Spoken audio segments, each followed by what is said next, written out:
Good morning. In this video, we're going to explore text strings in a Stellar smart contract. We're going to start by running some experiments to see how much data we can store in a smart contract and the types of data we can and can't use. And then we're going to go on to build a permissionless, trustless, decentralized file system, which uses a key value pair where the key is a hash of the data and the value is the data itself. This is all done within a Stellar smart contract. All the code that you're going to see today is open source on GitHub, and there's a link to that in the description, along with some tutorials and other documentation applicable for developers on Stellar. So if we go into the source to start with, and there's a lib.rs file, this is how basic strings work in Soroban. So we're importing the Soroban SDK and the string data type. We're then setting a data key, and we're setting that to simply data. So we're using a symbol short, and then passing in the keyword data, which is going to be our key value pair. So this particular smart contract can only store one piece of data. In the actual smart contract itself, we then have a setter and getter function. The set function, we pass in a string, and then we call env storage persistent.set. We pass in that data key, which is here, and then we set the text that is passed through to store it to persistent storage. We then got the getter function, which simply calls and returns the data from persistent storage. If we copy this code and we go into Soroban Playground at soropg.com and paste this in, let's build this contract. That's downloaded the WebAssembly file. Now if we go to deploy, we're on testnet here. Let's generate a wallet. And then we don't need any constructor arguments. So let's deploy the WebAssembly. Let's load that up in the Explorer, and we got the get string and set string functions. Let's set this to hello world. Set that data type. We can check the transaction has gone through here.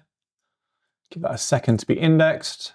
Let's call get string function to see if that's returning hello world. You can see it's worked. It's just not been indexed by Stellar Expert yet. At some point that will go through, and we'll be able to use this transaction hash to see that transaction going through. Now, after a little bit of try and error, what I found was the maximum amount of data you could push through was roughly around 66 to 67 kilobytes. If we try pushing through 100 kilobytes of random JSON data, we'll see the transactions sent. That's still not showing up in Stellar Expert, but you can see that the string hasn't changed. The transaction's essentially failed. Probably it's exceeded some limits within the smart contract environment. If we try this with the max data size file, which is 66.6 kilobytes, we can set the string. Again, this is just random JSON data. See if that one's, have a look. And then if we call get string, you can see it's returning all that random JSON made up data. There are cost considerations as well. Storing data on chain in a decentralized computing environment costs money. And you would be bear in mind that although it's persistent storage within a smart contract, Stellar operates a state archival system, so this data will kind of go off chain at some point if it's not used. Now if we look at the demo code, we've got some experiments here. First of all, we're going to use a Rust-based string and then convert that to a Stellar smart contract string. So we're going to test if we can store emojis, most importantly. Then we've got from bytes demo, which is going to store code using raw bytecode. And then we've got 2 bytes in length, bytes prefix, and store and read back. Let's go ahead and copy this and deploy it. So copy it in, build this file out. Let's deploy this to testnet. Load the contract into Explorer. And if we scroll down, we can use the from string demo. And you can see we can store emojis in the string data type. If we check the from bytes demo as well, we've got the little rocket ship, which is this bytecode here. All right, now let's do something a little bit more useful. What I want to do is create a key value store. So this is going to be a permissionless key value store, so anyone can upload data. The smart contract will take a hash of that data within the contract, and it will use the hash, the key, to provide access to that data. So you can potentially upload a JSON data file. It'll create a hash, and then you can call that back at any time, or anyone can call that back by looking up the hash for that data. If we go into permissionless storage, then lib.rs, we've got this smart contract here. So what we're doing here is we're importing the Soroban SDK. We're setting up a data key which can store data as bytes. We then got some public functions. The first is to store data, so we can pass in a string. And what that will do is it will take a hash of that data. Now, a hash is a representation of a data type, like a condensed representation of any large amount of data. So we could pass in any amount of data here. It doesn't matter how big it is.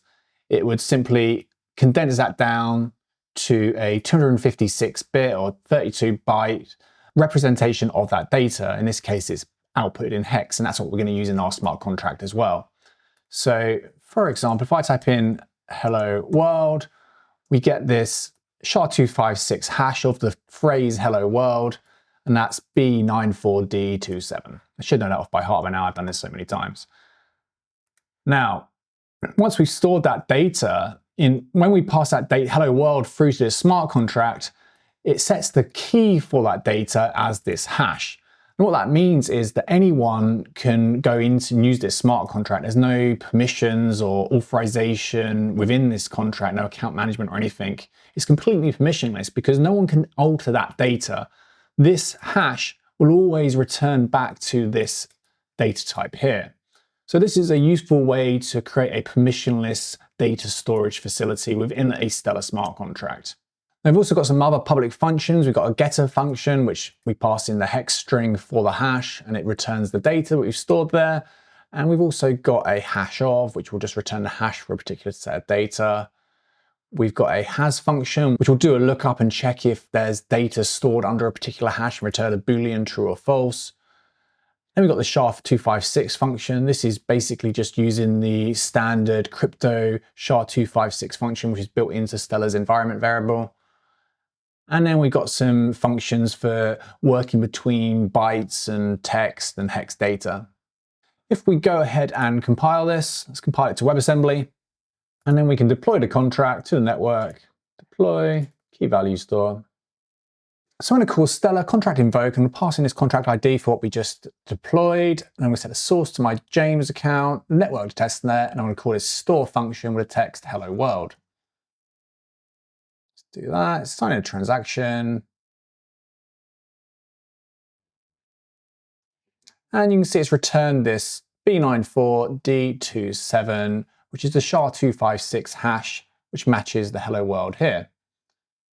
Now, if we call the get function and pass in the hash hex for that code, it returns the data that we've stored in the smart contract. What we created here is essentially a permissionless, trustless, decentralized file storage system where we can upload text data that's stored as a hash of that data, which becomes the key to that data. At any time, anyone can store data and we can pass in a hash to get that data back. It's all completely transparent and on-chain. And if we copy this code here to have a look at the transaction, you can see we're passing in the text hello world to the store function and getting the hash back. Now you see this is just on testnet, but it'll give you some idea of the fees. This is cost less than 0.01 of an XLM to store that data on chain. And obviously to get that data back is completely free of charge.